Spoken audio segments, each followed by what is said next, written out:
Hey everybody, it's Andrew Brown, and I'm back as we continue on with RDS, which we need to complete for whatever, so we can finish the service. So what I'm going to do is open up the CFN, and we're going to get back into the database and back in this template YAML, and we were walking through this file and adding stuff in, and I was comparing it against a database that I have used previously.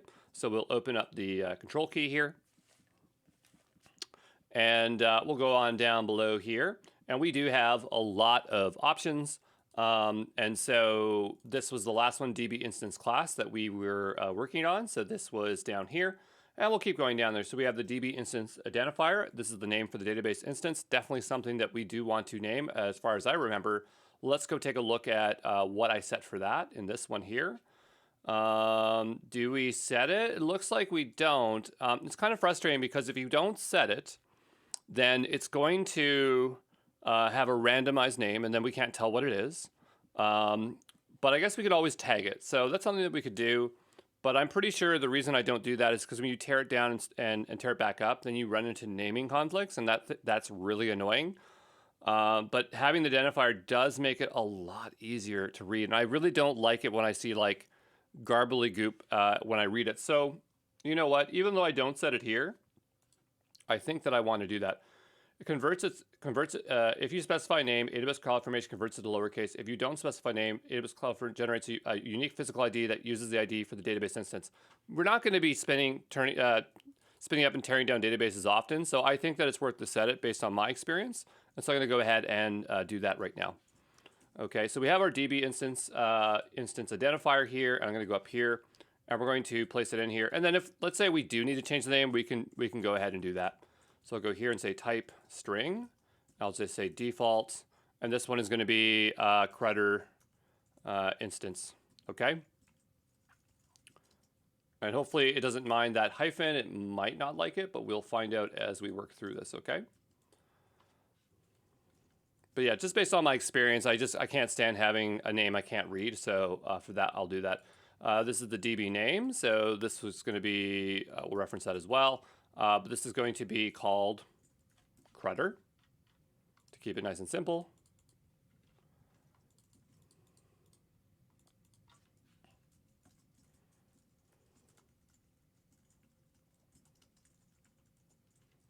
Okay, we'll go back over here.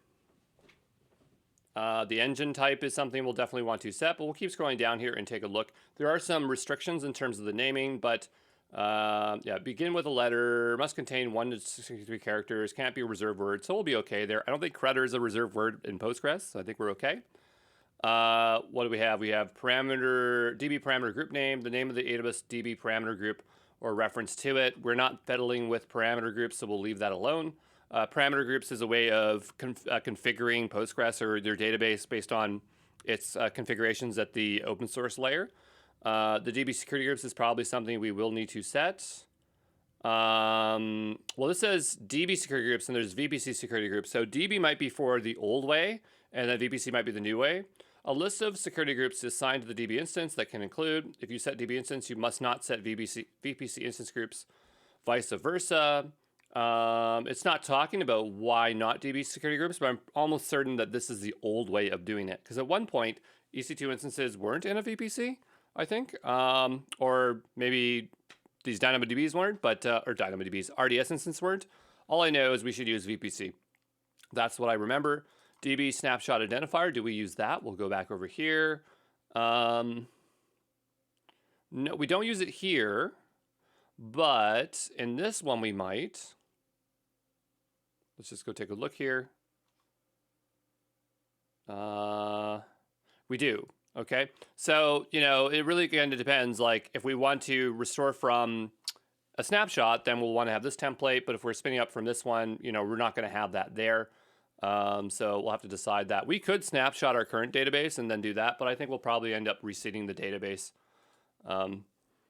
Is probably what I'd like to do. Or like not seed it, but to bootstrap it or load the schema on it. So anyway, we have a DB name there, and we'll skip through that one. DB subnet group. I don't think that is something we're setting. Oh, apparently we do. We do set a DB subnet group. Oh, that's interesting.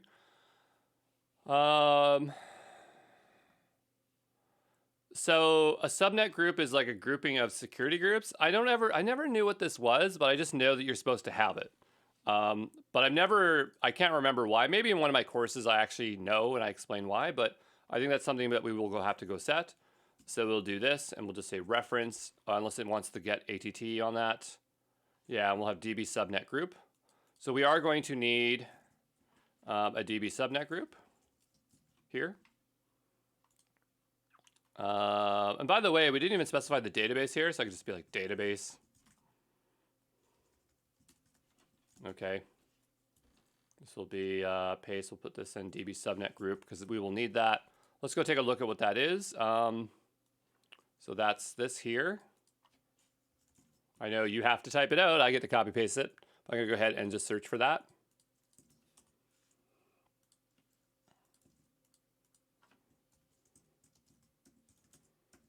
And we'll say properties.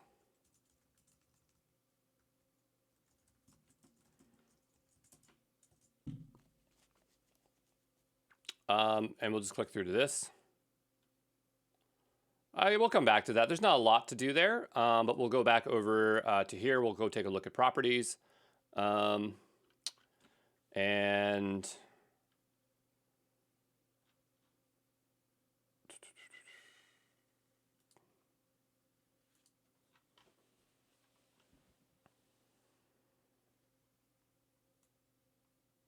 we're in the DB instance, I believe, here. Yeah, we were. So we were on DB secret groups, which we apparently need, or this one, sorry.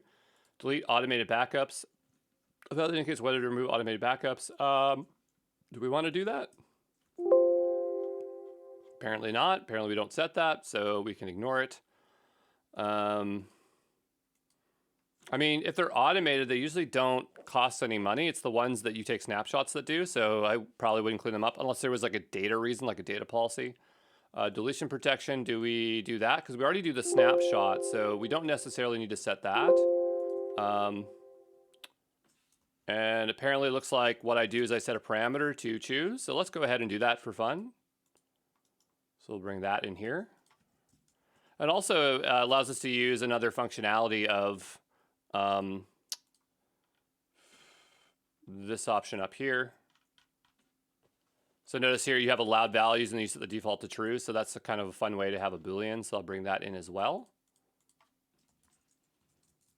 Again, you know, if you don't want to type this, you can also just try to find it in the repo when I push it. But yeah, that makes it just so it's either those two values there. And by default, apparently it's true. So that means that you can't just delete it. It will protect it. And then also, even if you did delete it, it would take a snapshot. So I guess you have two layers of protection there. We're not using Active Directory, but that's cool that you can do that. This is only for MySQL SQL apparently. And I mean, it looks like actually a few things actually. Domain IAM role, specify the name of the IAM role to be used when making API calls directory service. We're not doing that. Enable CloudWatch logs exports. I mean, that would be useful, but that could be kind of overkill, so I don't want to do that. Enable IAM database authentication. You don't really need this. I think it's cool that you can do it, but don't really need it. Enable performance insights. We probably do want that. I don't think it really costs much to have it. Do we have it here? We do not specify it in this one.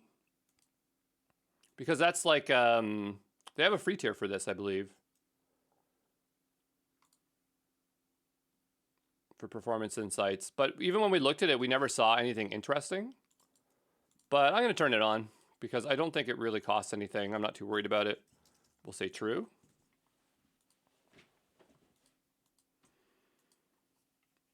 Specify the connection endpoint. No, we don't need to do that. The engine, we definitely need to set that because we have to tell that it is using Postgres. So go over here and we will choose Postgres. By the way, I love Postgres. It's a great database, relational database. Though I'm like DynamoDB is growing on me now that we were using it, so I'm kind of excited to try it again without single tables. Now that I don't feel that I have to do it that way, Postgres, and we'll do engine version. I guess we reference the version. That's probably a good idea. So we'll grab this here. There's definitely newer versions than 11 for sure. What do we say here? DB proxy only supports very specific versions of Postgres. So that might be a reason to lock down that in the future. I don't know what versions we have available to us right now. So we'll say Postgres versions, engine, RDS. So something like 14.6 or something. I guess we could just go to AWS and check and find out that way. And of course, like when I wrote that, I wrote that code was like 2 years ago, so I'm sure that version's changed as well. AWS is always changing on us for fun.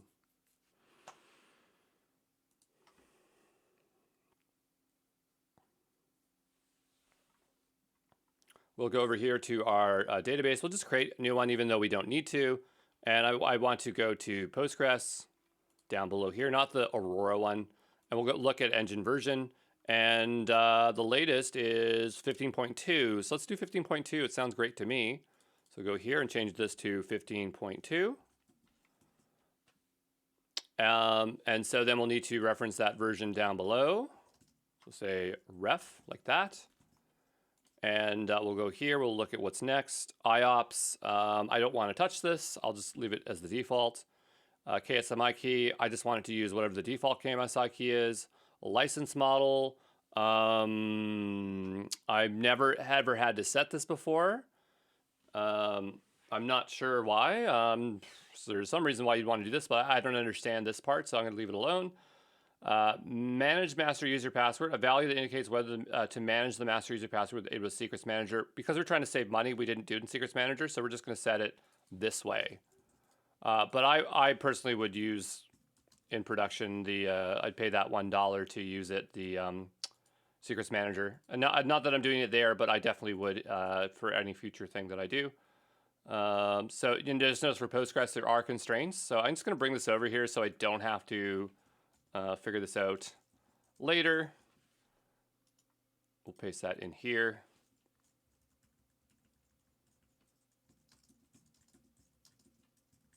Okay, we'll probably bring it up in the parameters as probably pass that as a parameter. Master user password was what we just did there. This was username constraints, I think. And then we have the master username, the actual password here. And for Postgres, seems like there's more than that, but that's what it's saying. So we'll go to the next part here.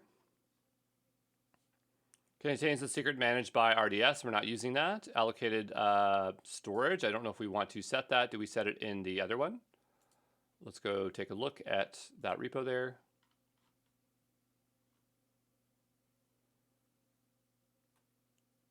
No, we don't. I don't think we do. Here we set this to false. We don't have to. It probably defaults to that anyway. Oh, we do. We set it to the... Well, that's not the same thing. This is something else. This is max allocated. We're going to leave that alone. Monitor interval. We're going to leave that alone. Monitoring ARN. We're going to leave that alone. Multi-AZ. No, we don't want that. This is for Oracle. Network type. We will leave this to the default, which is probably IPv4. Option groups name, we won't touch that. Performance insight key, we don't need to set that. Retention period by default is 7. That is the free tier, so we'll leave it as the default. It is smart to change the port. Some people think that if you change it, it can help obscure it, but I'm just going to leave it alone. It'll be to the default of 4567.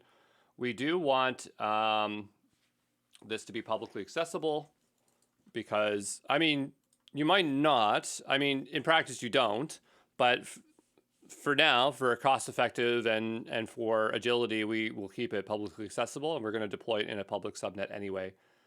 Replica mode, that we don't have to worry about that. Restore time, I never set that. Source DB cluster identifier, that seems okay. I don't need to worry about these. Let's just keep going down here. There's a lot of options. Source region, don't care. Contains the source DB instance read replica, no. Storage encrypted, don't care. Storage throughput, storage type. This is going to default to GPT-2, so it's fine. We don't need to set that. Tags, we don't need to set that. Time zone of the database. Time zone parameters currently supported only for MS SQL. This is not for Postgres, so we can ignore that. I don't know what this is, so I'll ignore that. I'll ignore that. We will ignore that. We need VPC security groups. We need this. We'll bring this in. Okay, we'll go down to the next one. And we made it to the bottom list. So let's go through and just fill in the rest here. So we definitely need to reference our security group. So I'm going to paste that in here like this. Okay. And I think that we'll just copy that name here so we don't have to figure all this stuff out here. I'm just going to paste this in. This. I'll bring that up above here.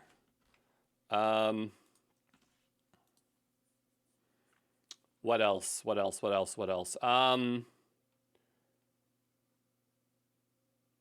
Oh yeah, so I'm using Secrets Manager here to get the string. In fact, it looks like, yeah, it says resolve Secret Manager and get the ARN from it and pull it down. It's kind of interesting that it's happening that way because it already has parameters there. I'm kind of curious why I did it that way, but I guess apparently I'm doing it that way, which is fine, I suppose. But we're not going to set it that way. We'll go up here. So I basically want this. And you can see that I wrote it like, this is what I talked about where when you can't figure it out, you write it with JSON inline. And so that's what's happening there.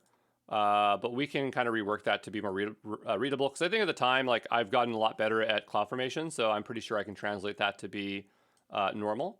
So we'll go here and I want to take this out. So we have our properties, which is our DB subnet group name. That's fine. The description is the same. And then we have the subnet IDs. So here we are importing values and then we are doing stuff. So we do have to bring in those subnet IDs.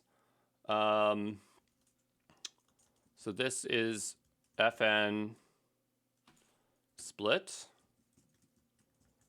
And then the first parameter is a parentheses. I'm just going to do doubles. Just I like doing that when it's a single thing like that. And then the second parameter is, just trying to think here, because this is an array. So this would be the second one. And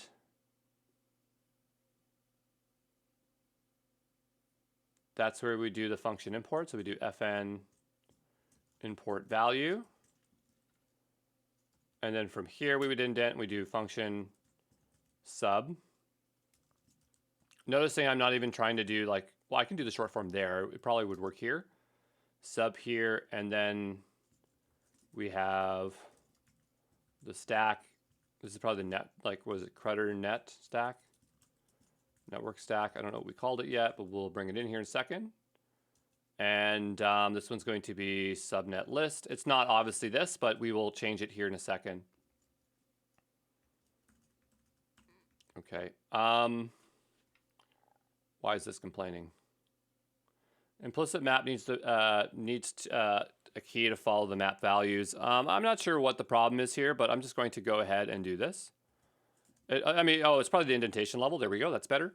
And so we do want to import the network. There, we've done this before in the cluster, so let's go ahead and bring that code in here.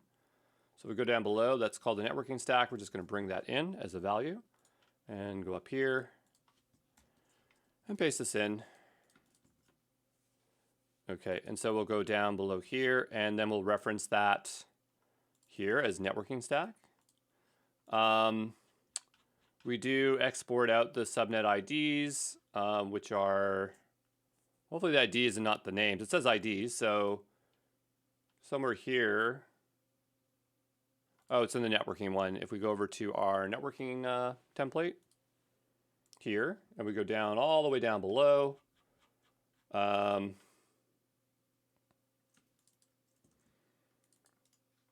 we'll paste that in there.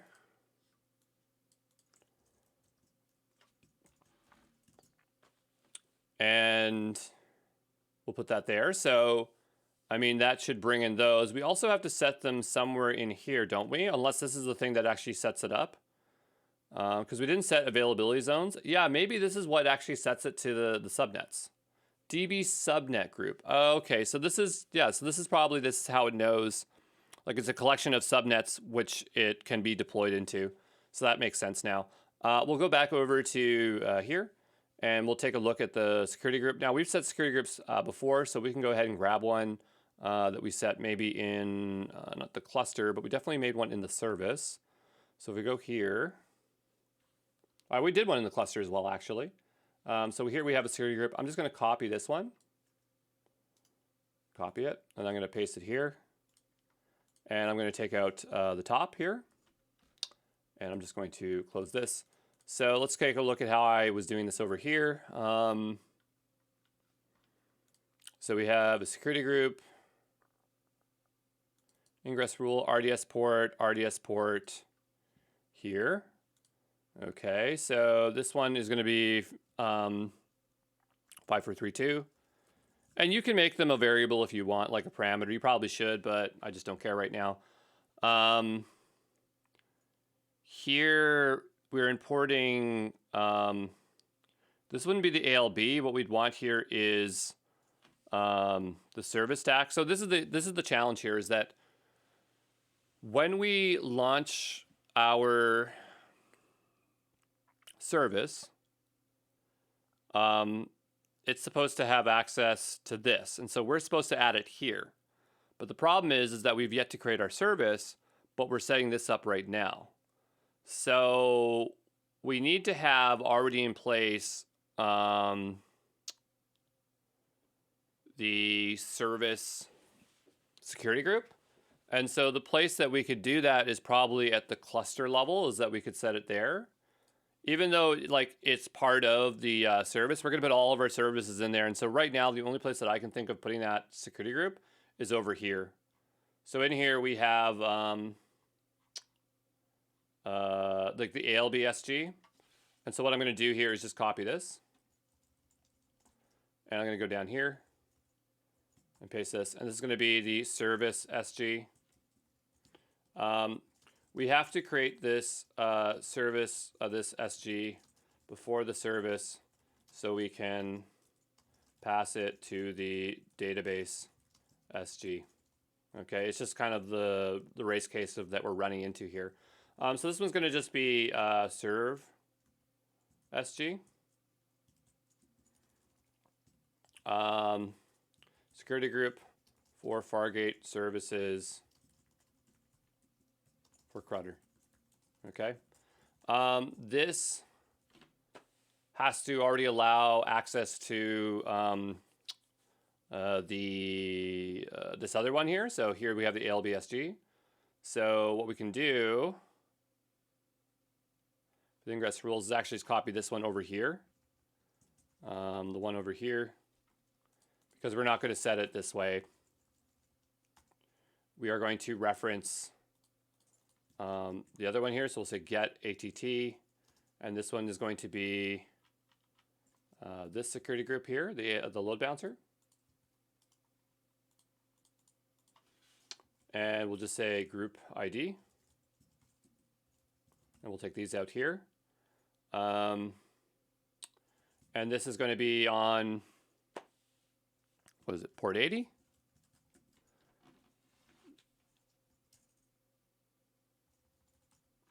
And this is the ALB, so that is what we're granting access to. I don't think it's 5432 because, well, let's go take a look. Honestly, can't remember.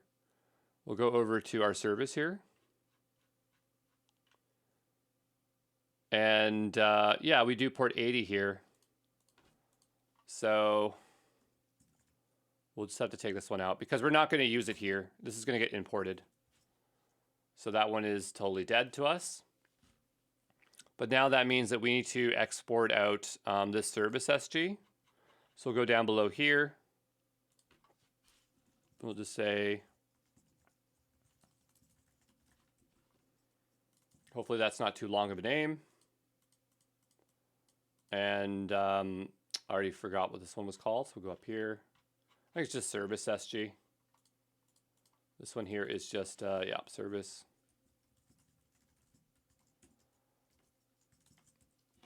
And so the idea is that we'll have to reference this one over here. So I'm not sure if we bring in the service. This is the service one, I believe. No, this is the database, but we do need to bring in the cluster. Let's go here and say like cluster stack. I mean, the question really is like, do we want to have the database deployed before the compute? Because if we do, if the database has to be deployed before the cluster, then this really shouldn't be in here. It should be in the networking stack. So there is like a bit of confusion in terms of where we want to place this.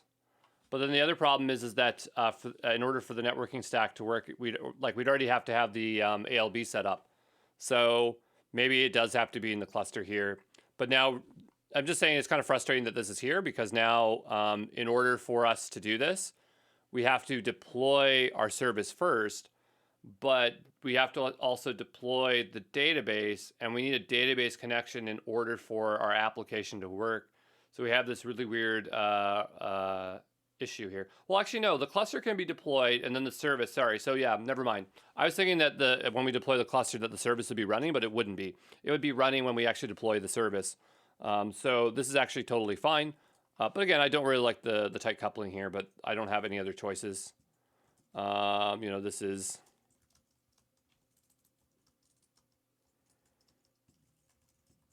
Okay, this is CRUD cluster, I think. What did we call this?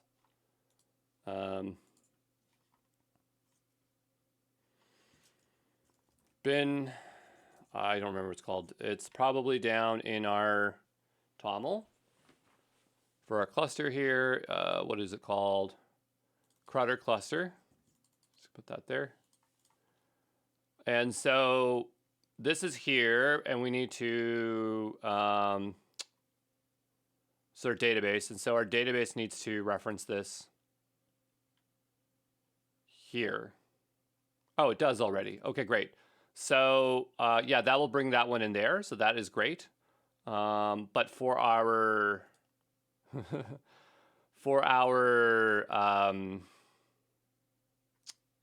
in our cluster, when we set this here for the service here,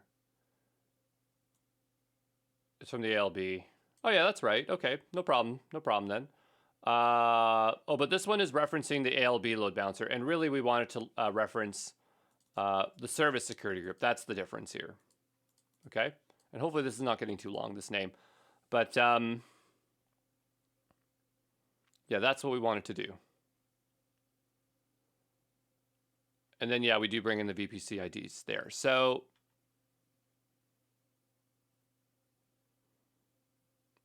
that is fine. Now we're not going to have access to our own. Like we'd have to modify the security group so they would have our own IP address or Git pods.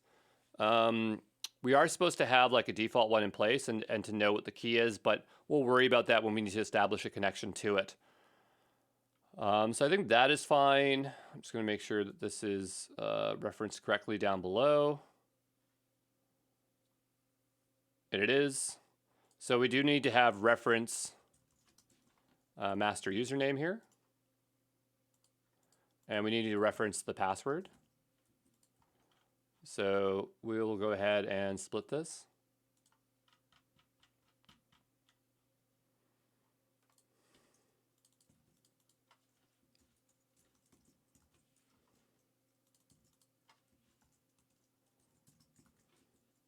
Okay. I don't know if there's like a special type for passwords here, or there probably is. Now that I'm remembering it, we'll go to CloudFormation parameters. There's something that can like obscure it if you don't want it to show up, like sensitive or something like that. Password or secrets. No echo. Using the no echo attribute does not mask any information stored.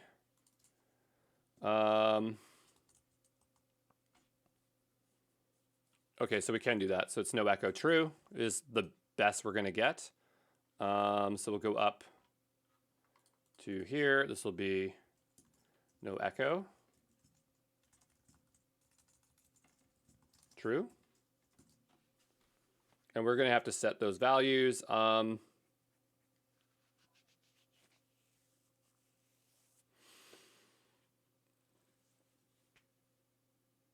Yeah.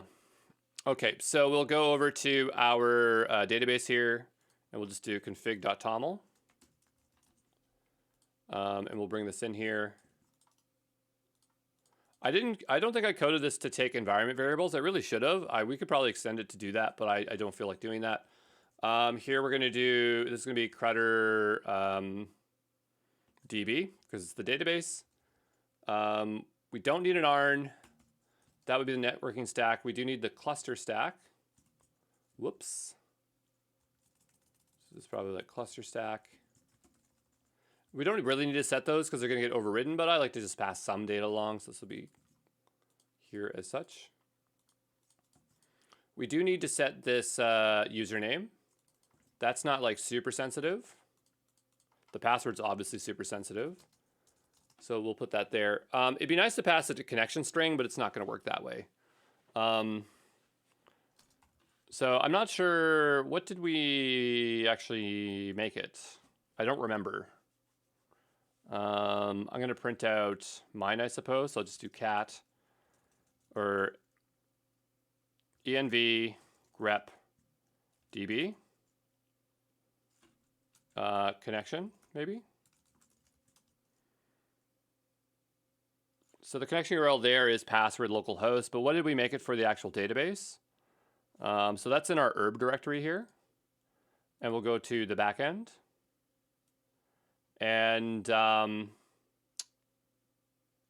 doesn't show. I thought we had like the production one in here. Oh, it's up here. Okay. Oh, I called it Crutter root. Yeah, so I'm just going to name it the same here. Now I set this password, but I mean, that's obviously not a very secure password. I just did that because, you know, I'm instructing, so I tell you to not do that, but I'm doing that. But anyway, we'll set that there. So in order to pass the password along, we're going to have to modify our parameters a bit to take those values. Unless I support environment variables, which I really don't think I do there. But what we'll do is we'll go into, where here? We're going to go into our bin directory here, into CloudFormation. I'm going to make a new one here, and we're going to call this one, what do we want to call this? This is db deploy. Okay, and we will go ahead and grab any one. I'll just grab the one from cluster. That one seems fine to me. We'll go ahead and paste that in here. This one is obviously a little bit different. We are grabbing from the database. I'm going to go up here, and we'll choose DB, and we'll choose DB. And all that stuff's the same. The only thing that's different here is going to be the parameters for the parameter overrides, because we need to pass along the environment variables for that. So what I'm going to do is look up CFN TOML, because I wrote kind of the documentation there, how it works. It's such a popular repo. It's easy to find. I mean, I think I did a great job with that repo, but you know, I didn't know, I did not make it public for a year or so, so I didn't really have an opportunity to market it properly. But here, what it's showing is how the parameters are set. So for version 2, it goes like this: key, value, space. So if we want to do this, all we have to do to add it is just put it right here. We can just probably just put it right here, the value we want. And so for the envar, we can just set our environment variable to be password. So whatever it is, like db password. Okay. And then the value here is going to be, what did we call that parameter? We called it master user password. So go down below here. And so I think that's how it should be brought in. We might have to double quote it. I'm not going to, just because I think it might look a bit funny. But so we will have to set this. So I'm going to go here, and I mean, we can set whatever we want it to be. I'm just going to stick with what I had before. So I'm going to go here and say export master user password, and I'm going to grab my old one. You should seriously go and generate a more secure one than I'm doing. Again, I'm doing this to keep it simple for instructions, to so it's not complicated to show, but go get a more stronger password, okay? We're going to go here, and I'm going to do gpenv, so it persists for later. I don't know why it's not taking out that E. It's not deleting it. GPENV. I'm going to go here and just do it again. I'm going to go env grep. Or sorry, env master user password. Obviously, the word master is a antiquated term, but you know, AWS can't really update their API easily for that, like others. Okay, so that will do what we want it to do. Oh, I said it as that. Oh, for frick's sakes, Andrew, what are you doing? We'll do this again. Sorry. DB password. And we'll hit up again. We'll do export. Okay. So that should, yeah, that will do what we wanted to do. That's what we needed to do. Okay, great. So let me think next. We have that set up. Did we do everything for the database? Let's go take a look here. Back over here.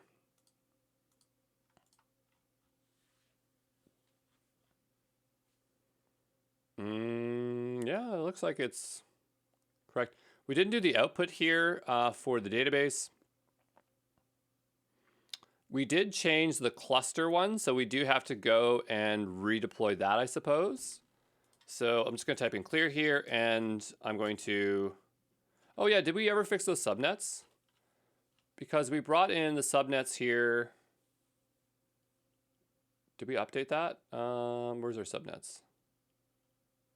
Yeah, we did. Okay, great. But anyway, so we do need to redeploy our cluster. Bin CFN cluster deploy. Hopefully no errors. I like when we don't have errors.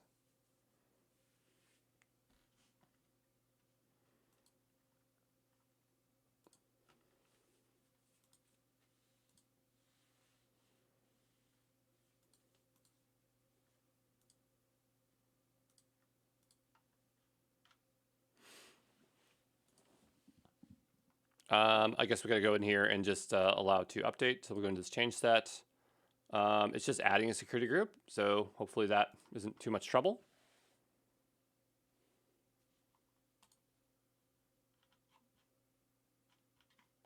We'll go over here. The update is completed. Great. Now we're going to go and deploy this database. Just going to double check the that bin script here.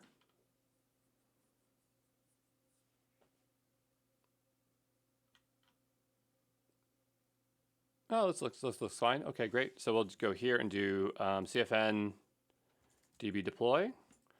Maybe we did not chmod that.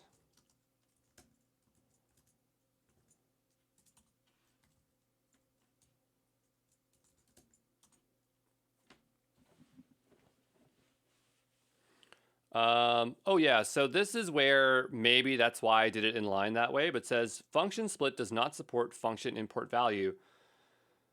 Oh yeah, so sometimes you can't use certain functions within other ones, but let's go take a look here because of course I've worked around this problem before, but it could be just DB subnets won't allow it.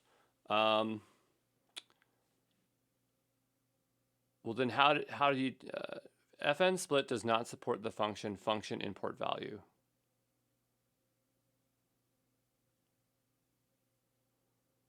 Okay, well, let's go take a look at my code and see what I did. And so notice I made it like one line like this, and maybe it works when it's like this. So we'll go back over here and we'll just try it and see what happens.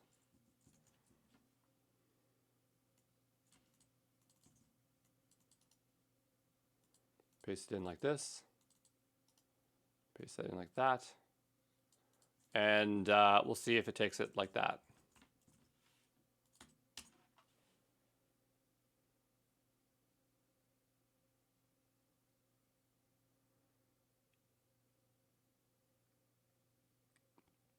So this is the exact example that I was saying to you where certain functions don't work in certain stuff and sometimes you have to use JSON.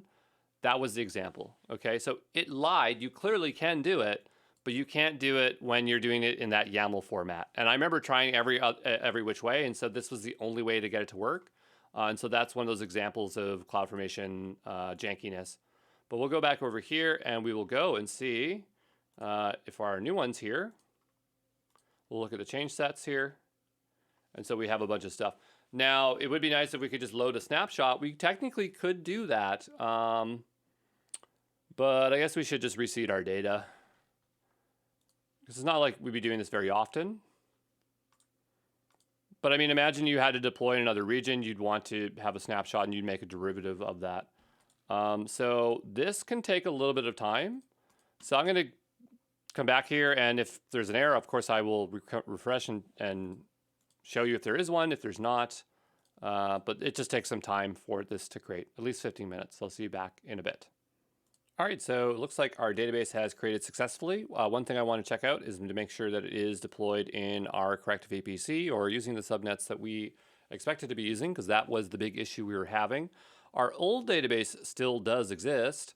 The specified log group does not exist, so I'm not sure if we were missing logging here, and that will be an issue with our Crutter application. But you see we have Crutter DB instance and Crutter instance. The one that we made was just called Crutter instance, and it's using dbt for G micro.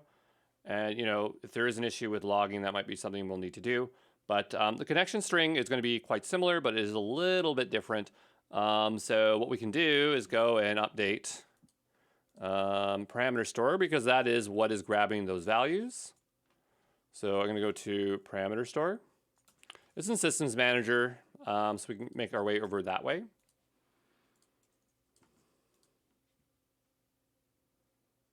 And we'll go over to parameter store here. I'm looking for the connection URL.